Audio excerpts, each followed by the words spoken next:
आपने हिंदी साहित्य में अपना ऑप्शनल सब्जेक्ट दिया है। आपके सबसे मतलब सबसे ज़्यादा आपको शौक जो है कौन से इसमें, किधर की तरफ रुझान है आपका? मैम मुझे पूरे हिंदी साहित्य में दो कवि बहुत अच्छे लगते हैं, एक तो सूरदास और एक कबीर भी मुझे पसंद है। एक दूसरे कबीर, वैसे मुझे सूर बहुत पसंद है क्योंकि उनका जो वात्सल्य वर्णन है, ऐसा लगता है उनको पढ़ के कि श्री कृष्ण भगवान हमारे सामने ही खेल रहे हैं छोटे से, तो मैं उनसे बहुत प्रभावित हूँ। और वर्तमान के कोई कवि? वर्तमान के तो ज़्यादा मैंने उनको पढ़ा नहीं है, लेकिन नागार्जुन को भी मैंने मतलब बहुत अच्छे से पढ़ा नहीं है, लेकिन वो मुझे काफ़ी पसंद है। उन्होंने दलित साहित्य पे भी लिखा है और वो सब व्यथा कथा जो उन्होंने लिखी है, जैसे अकाल के बाद, ये सब, ये मतलब मेरे साहित्य का या मेरे सिलेबस का भी हिस्सा है, तो वही मैंने पढ़ा है। और उनसे प्रेमचंद को भी पढ़ा है, उनका गोदान, उनकी कहानियाँ। छायावाद में कोई? जी मैम। छायावाद? हाँ, छायावाद में सुमित्रा नंदन पाली है, महादेवी वर्मा है, उनको भी पढ़ा है। चीठी पढ़ी है आपने? नहीं मैम, नहीं पढ़ी। थोड़ा मेरा जो विषय था या उसी से रिलेटेड थोड़ा ही ज़्यादा नहीं पढ़ पाई, नहीं पढ़ा।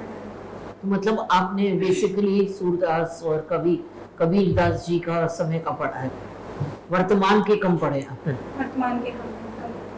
अच्छा, क्यों ऐसा क्यों है? वो सब्जेक्ट आपने दिया था तो उसमें था नहीं वर्तमान के कोई कवि वगैरह लेखक? वर्तमान के सर मैम इतने ही थे, तो उनसे ज़्यादा आगे का पढ़ने का मौका मिला नहीं। कुछ आपकी में जिज्ञासा भी नहीं थी? हाँ, ऐसा कह सकती है, लेकिन ऐसा नहीं था कि जिज्ञासा नहीं थी, कुछ का भी जब जरूरत पड़ती है तो पढ़ लेती हूँ। ऐसे तो आपने इतिहास भी पढ़ा हुआ है? इतिहास में तो आप ये बताइए मुझे, क्योंकि कबीरदास जी आपके सबसे आपको शौक है, तो वो कौन से मतलब किसी मूवमेंट से जुड़े हुए थे? जब आप इतिहास पढ़ती हैं तो कबीरदास जी के बारे में पढ़ाया जाता है, तो क्या पढ़ाया जाता है? कबीर का मतलब ये था कि वो एक तो निर्गुण ब्रह्म की उपासना करते थे, और उन्होंने उनका जो दर्शन था सब मिला जुला था दर्शन। उन्होंने कुछ उन्होंने नाथ पंथों से भी लिया, कुछ नहीं, मैं अपना प्रश्न दोबारा दोहराती हूँ। आप इतिहास से कबीरदास जी को जोड़िए, उनके लेख से मत जोड़िए, क्योंकि आपने इतिहास भी पढ़ा हुआ है ना, आपने हिस्ट्री से 2011 में पास किया है, तो आप इतिहास में कबीरदास जी का क्या स्थान माना जाता है? तो मैं नहीं सोच पा रही। अच्छा, भक्ति, एक भक्ति काल के वो प्रमुख थे। हाँ। और कौन थे? भक्ति काल में गुरु नानक थे, दादू दयाल, मलुक दास, और बाकी तो सूर भी भक्ति काल से ही है, जायसी भी है भक्ति काल से ही, मीराबाई? मीराबाई भी। तो इनका क्या योगदान था इतिहास में उस समय? इतिहास में मैम उस समय योगदान यही था कि जो समाज में कुछ और कुरीतियाँ वो सब ये थी, तो उनको उन्होंने सामने लाया। जैसे मीराबाई थी, तो उन्होंने उस समय की उन परंपराओं बंधनों को तोड़ा कि जो विधवा महिलाएं होती हैं वैधव्य का जीवन जीने के लिए अभिशप्त हैं, तो वो वहाँ से बाहर निकली और कृष्ण भक्ति वाली। तो उसका भक्ति काल का आपके हिसाब से सामाजिक दूरियां उन्होंने करी? Yes ma'am. अच्छा, ऐसे। और आपका, क्योंकि आपने मीराबाई का जिक्र किया है और सामाजिक दूरियां, आपका क्या विचार है, महिलाओं की क्या स्थिति है आज की तारीख में भारत में? आज की तारीख में तो उस समय से अगर तुलना की जाए तो बहुत अच्छी स्थिति है, लेकिन उसके बावजूद भी उतनी अच्छी नहीं है आज के वर्तमान समय में, क्योंकि हमारे यहाँ पर देखें तो अभी शिक्षा में उतना भी विकास नहीं हुआ है। एक शहरी क्षेत्र को छोड़कर ग्रामीण क्षेत्र में अभी भी शिक्षा का उतना विकास नहीं हुआ, और बाकी जैसे कुपोषण है, गरीबी है, बहुत सारी रिपोर्ट्स आती हैं जिनमें आता है कि अभी महिलाओं के साथ ये अच्छी स्थिति नहीं है। और बाकी जैसे संसद में हो गया या विधानसभा में, उनमें भी इतना पार्टिसिपेशन उनका नहीं है जितना होना चाहिए। तो यदि आपको एसडीएम बन गई तो आपके मन में क्या विचार है, आप क्या करना चाहेंगी महिला सशक्ति के लिए? मैम मुझे ना 2-3 चीज़ों को बहुत अच्छे से देखना है, उनको चेंज भी करना है। एक तो मैं बाल विवाह को लेकर भी बहुत ज़्यादा ये हूँ। मैं देखती हूँ जिस क्षेत्र से मैं आती हूँ, वहाँ पे आज भी बहुत बाल विवाह होते हैं। मेरे 14 साल की लड़की की शादी हो जाती है, वो 10वीं तक नहीं कर पाती हैं। और एक मैं भी उस चीज़ से बची हूँ। जब मैं 5th क्लास में पढ़ती थी तब ये मेरा भी बाल विवाह होने को था कि इनका भी कर दिया जाए मेरी बुआ के साथ में, तो मैं वहाँ से भी बची हूँ। तो मुझे वो चीज़ें आज भी मुझे परेशान करती हैं। एक तो बाल विवाह हो गया और दूसरा शिक्षा पे भी काम करना चाहती हूँ, क्योंकि अभी भी वही है कि गांव में लड़कियां अभी उतना नहीं पढ़ पाती हैं जितना हायर एजुकेशन में उनका पार्टिसिपेशन बहुत कम है। तो ये भी एक बहुत ज़रूरी है। और कुपोषण हो गया, गरीबी हो तो एक विचार आज की तारीख में चल रहा है गया। कि जो महिलाएं हैं या मर्द वर्ग है, मतलब हम भारतीयों को लें, उनकी स्किलिंग ज़्यादा इम्पोर्टेंट है बनस्पत फॉर्मल एजुकेशन के। Yes ma'am. आपका क्या विचार है इसमें? हाँ मैम, बिल्कुल होना चाहिए, क्योंकि कई बार ऐसा होता है कि हम ग्रेजुएशन तक पढ़ जाते हैं और हमारे पास कोई स्किल होता ही नहीं है, हमें कोई नौकरी नहीं मिलती है, तो उसके लिए तो बहुत ज़रूरी है व्यावसायिक स्किल एक बिल्कुल मैम होना कहीं चाहिए। कहीं ना कहीं वो हायर एजुकेशन को रिप्लेस कर सकती है। ऐसा तो नहीं है मैम, हायर एजुकेशन को रिप्लेस भी नहीं करेगी। जिन लोगों को अगर जैसे अभी नई शिक्षा नीति 2020 आ रही है, जो मतलब आ चुकी है, तो उसमें है कि 6th क्लास से ही व्यावसायिक शिक्षा दी जानी चाहिए। और अगर किसी को जैसे टीचर बनना है तो उनको सिर्फ 12वीं के आगे बीएड का कोर्सेज है 4 साल का, उससे पढ़िए और टीचर बनिए। और आगे अगर किसी को रिसर्च भी करना है तो उसके लिए भी है कि आप सीधे उसके बाद में ग्रेजुएशन के बाद में आपसे सब कुछ यूपी के बारे में पूछना चाहिए। आपने कबीर के बारे में बताइए, कबीर से शुरू करते हैं। कबीर जब लिख रहे थे या कविता रचते थे, उस समय देश में कौन शासक था? मुगल वंश था, सल्तनत था, कौन? आप इतिहास पढ़ा हुआ आप है? इतिहास पढ़ा हुआ है। सल्तनत थी या यस सर, मैं या मुगल वंश था, कौन था? आधुनिक कथा साहित्य में आपको कौन अच्छा लगता है?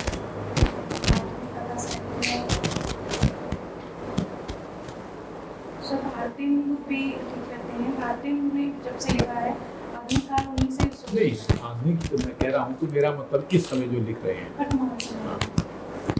सर वर्तमान समय की ज़्यादा कोई मैंने अभी नहीं पढ़ी है, मुझे अच्छा, नागार्जुन को आपने कहा जो दलित कविता लिखी है, आप नागार्जुन के समय तो दलित शब्द ही नहीं आया था। हाँ, दलित नहीं आया था, लेकिन वो उसके बावजूद वो वही लिखते हैं। वो हरिजन गाथा उन्होंने कभी लिखी है। दलित शब्द शायद नहीं था उस टाइम, लेकिन ये जो हरिजन गाथा तो नागार्जुन के अलावा और कौन कवि हैं जो हमको दलित साहित्य जब बहुत सारे हैं, तो दलित साहित्य में किसी का नाम बताइए।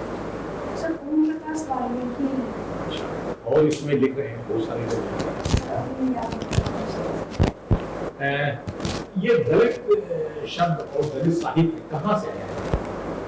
दलित साहित्य का ओरिजिन कहाँ से है? कहाँ से आया ये शब्द? चलिए, हिंदी का जो कथा पूरा साहित्य है कहाँ से शुरू होता है? हिंदी साहित्य का तो मतलब शुरुआत कहाँ से?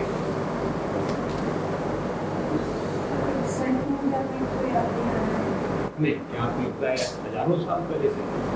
मान लीजिए आपने पहली चॉइस लिखी है एसडीएम, आपको बहुत ही रिमोट एरिया में भेज दिया जाता है, गोरखपुर या देवरिया के किसी तहसील, क्या आपको समस्याएं लगती हैं? हाथरस से उसकी समस्याएं कैसे अलग होती हैं? सर अलग है, जैसे हाथरस पश्चिमी संभाग में आता है, गोरखपुर नहीं, वो तो एक भौगोलिक पहचान हुई, और सामाजिक समस्याएं सामाजिक समस्याएं भी हैं उनकी। और जैसे क्या लगता है? मतलब वहाँ पे भी सर शिक्षा का उतना ही मतलब वैसा नहीं है कि वहाँ पे भी शिक्षा में भी सुधार होने की काफ़ी जरूरत है। और बाकी आर्थिक रूप से देखें तो भी संभाग थोड़ा कमजोर है। वहाँ पर ये बाढ़ आती है और उसकी समस्याएं काफ़ी ज़्यादा। जहाँ बाढ़ आती है वहाँ उपजाऊ जमीन भी हो जाती है। हाँ, उपजाऊ जमीन होती है, लेकिन जब बाढ़ आती है तो फसल पानी में नहीं होती। हाँ, लेकिन कोई किसान अपनी बाढ़ के कारण गाँव नहीं छोड़ता, वो फिर वहीं आके बसेगा चाहे छोड़े। क्योंकि वो बाढ़ चल जाने के बाद तो वो जमीन और ज़्यादा उपजाऊ हो लेकिन समृद्धि के बावजूद वहाँ बाल विवाह नहीं है, दलित उत्पीड़न की जो घटनाएं हाथरस में पिछले 2-3 साल से घटी है वैसी घटनाएं सुनने को नहीं मिली है। ये क्या है? एक सामाजिक उसका दलित उत्पीड़न की जो घटनाएं हाथरस में हुई अभी पिछले 2-3 सालों में अभी आपको याद होगा जब उसको सुसाइड किया तो ऐसी घटनाएं पूर्वी उत्तर प्रदेश से नहीं सुनने को मिलती या तो इसकी क्या वजह है? जबकि ये इलाका सब जो थोड़ा गरीब जैसा कि आपने कहा, फिर क्या वजह है? क्या दलित उत्पीड़न के पीछे गरीबी या समृद्धि है या और कोई सामाजिक कारण? सर और भी हो सकते हैं, गरीबी और समृद्धि तो नहीं, लॉ एंड ऑर्डर का भी कुछ भी हो सकता है। ठीक सर रश्मि, आप लिटरेचर में दिलचस्पी रखते हैं, सिर्फ हिंदी लिटरेचर पढ़ते हैं कि अंग्रेजी का भी पढ़ते हैं? सर नहीं पढ़ती, मेरा मीडियम हिंदी। फिर भी बाकी जगह लिटरेचर में कौन क्या कर रहा है उसको जानते हैं। इस साल का पिछले साल का नोबेल प्राइज किसको मिला था आपको लिटरेचर में बताएंगे? लेकिन मुझे नाम याद नहीं है, जानने के लिए अभी बुकर प्राइज भी एक किसको मिला है? गीतांजलि सिंह है। हाँ ओके, उनकी रेत की समाधि है, वो यूपी से ही बिलोंग करती है। आपने पढ़ा है उनको? सर बताएंगे कौन सी भाषा में लिखी थी उन्होंने? उन्होंने हिंदी में लिखा है, लेकिन उसे ट्रांसलेट किया है इंग्लिश में। उसका एक क्राइटेरिया है। अच्छा, तो अखबार पढ़ते हैं आप? आज का पढ़े हैं अखबार? कल का पढ़े हैं? ऐसा कोई अंतर्जातीय खबर बताइए जो अखबार में फ्रंट पेज में आ रहा है अभी। कोई इंटरनेशनल खबर है, अंतर्जातीय खबर जो है ज्यादातर चर्चा हो रही है, जिसके बारे में आजकल अखबार में किसी भी खबर के बारे में आजकल बताएं। थोड़ा ये है कि जो ब्रिटेन में प्रधानमंत्री पद का जो चुनाव चल रहा है वो भी बहुत ज़्यादा चर्चा में है। अच्छा, वो भी चल रहा है बहुत ज़्यादा। क्या खबर है? सर ब्रिटेन में प्रधानमंत्री के चुनाव होने हैं, जिनके बारे में कौन कौन है उम्मीदवार इसके? एक तो भारतीय मूल के हैं ऋषि सुनक, जिनका माना जा रहा है कि वो बन सकते हैं इस बार, और बाकी और भी हैं। किस नंबर पे है विशेष? कल परसों तक तो शायद एक पहले नंबर पे ही थे, आज से शुरू किया वो क्या देखते थे? देखा नहीं पिछले आपने? कैबिनेट में कौन सा पोजीशन में थे वो ऋषि सुनक? क्यों उम्मीदवार माने जाते हैं? उन्होंने सर कुछ ऐसी पॉलिसीज वहाँ पे लागू। हाँ, वही तो पूछ रहा हूँ, क्या पॉलिसीज लागू, क्या रिस्पॉन्सिबिलिटी था उनका पिछले सरकार में? हाँ, अच्छा, कोई बात नहीं। इसके अलावा और कोई खबर? एक तो ये हुआ प्रधानमंत्री वाला। कल की खबर थी कि जो हमारे उपराष्ट्रपति के उम्मीदवार होंगे। हाँ नहीं, इंटरनेशनल न्यूज में बता रहा हूँ। अच्छा चलिए, फिर से ऋषि सुनक के ऊपर जाते हैं। तो मान लीजिए ऋषि सुनक बन जाएंगे ब्रिटेन के प्रधानमंत्री, उससे हमें क्या फर्क पड़ने वाला है? ये अच्छा लगेगा कि भारतीय हैं, लेकिन और क्या ब्रिटेन और इंडिया के रिलेशनशिप में क्या फर्क पड़ेगा? अभी क्या रिलेशनशिप है हमारा, किस तरह का ट्रेड रिलेशनशिप है हमारा, कुछ बताएंगे उसके बारे में? अभी ट्रेड रिलेशनशिप जैसे ये उसमें कुछ जैसे ट्रेड में से छूट वगैरह मिलती है कुछ, तो उसके लिए भी एक एग्रीमेंट होना था, तो ये हो रहा था कि अभी वो टाल दिया गया है। तो हो सकता है वो बन जाएंगे, ये कोई भी कंट्री वो तो होता है, लेकिन ये भी माना जा रहा है कि उनकी पॉलिसी बहुत ही बेहतर है, तो वो शायद भारत के लिए भी अच्छी पॉलिसी है। रश्मि, आपको ये नहीं लगता है कि आज़ादी के 75 साल भी नहीं हो गए और जिस देश ने हमारे ऊपर राज किया था उसके ऊपर एक भारतीय ओरिजिन का आदमी था? हाँ, ये बहुत अच्छी, बहुत खुशी की बात है। नहीं, आपने कहा ही नहीं, आपने खुशी अपने जाहिर ही नहीं करी। हाँ मैं सोचना भी भूल गई, लेकिन ये मैं बहुत पहले से सोच रही थी कि जिन्होंने हमारे ऊपर इतने साल राज किया है और हमारा एक भारतीय मूल का मतलब कितने साल राज किया था? 300 साल अंग्रेजी में 1600 में ही आ गए थे वो भारत में, लेकिन वो शुरुआत वो 1700 तो कौन सा मुगल प्लासी था जिसने इनको वो दिया था, ट्रेडिंग के लिए राइट्स दी थी? कहाँ से ट्रेडिंग शुरू करी थी इन्होंने इंडिया? बक्सर के युद्ध के बाद से मतलब इनको बहुत सारे राइट्स दे दिए गए थे कि आप ये फ्री चुंगी मुंगी सब सबसे पहले सूरत में उन्होंने ट्रेडिंग शुरू की। हाँ मैम, तब तो इनसे टैक्स लिया जाता था, चुंगी ली जाती थी। बक्सर की लड़ाई कब हुई थी? 1764 में। तो 1764 तो अभी 200 साल ही हुए। हाँ, लेकिन वो शुरुआत तो 1600 से ही आते आते शुरू हो गई और थी। क्योंकि आप प्रशासन में, सॉरी मैं आपका टाइम ले रही हूँ, कोई बात नहीं, मैं आई थिंक हाँ। कंक्लूड। तो बस एक बात बताइए कि जो अंग्रेजों की शासन रहा, उससे आप कुछ सीख लेंगी एडीएम का काम, एसडीएम का काम कर रहे हैं? हाँ, बहुत सारी उनसे, क्योंकि उन्होंने कई चीज़ें सही भी की थी कि जैसे प्रशासन में जो उसके पहले इसके जो राइट होते हैं एसडीएम के या डीएम के, उनको अलग भी किया था। पहले सारे राइट होते थे एक कोई, तो उन्होंने जो राजस्व वाली और मजिस्ट्रेट पावर वाली दोनों पावर को अलग किया था। तो ये भी है, और बहुत सारे जैसे पुलिस व्यवस्था और ये सब चीज़ें उन्होंने ही लाई हैं, और काफ़ी कुछ चीज़ें उन्होंने की, तो उस चीज़ से तो सीख लेनी ही होगी। Thank you. ठीक। Thank you ma'am, thank you sir.